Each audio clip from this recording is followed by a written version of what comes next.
خوږو ماشومانو السلام علیکم. خدای دې وکړي چې ټول جوړ روغ او خوشاله راغلی وئ چې خپل نوي درس ته غوږ ونیسئ. خپل نوی درس به بیا هم په څه شي پیل کړو؟ تاسو ووایاست. بسم الله الرحمن الرحیم. آفرین، شاباس. اوس هم ډېره ښه زده شوي. هر نیک کار به په دغه مبارکه کلمه پیل کوو. تاسو نننی نوی درس الف و مد دی. کله چې الف و مد لیکو د آ غږ کړي آ، او ډیر وخت د کلماتو په پیل کې راځي او درې غږه نه لري، آ غږ ورکوي.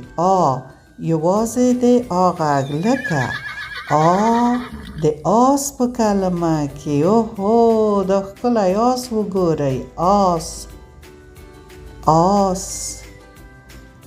الف و مد آس، آ آس.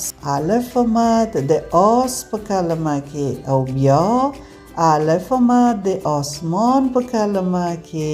څه ښکلی آسمان دی، وریځې ګورئ، لمر ګورئ چې راختلی د وریځو د شانه.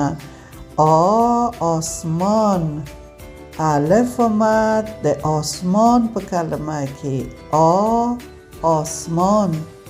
او آلو، خواږه آلو، سره آلو.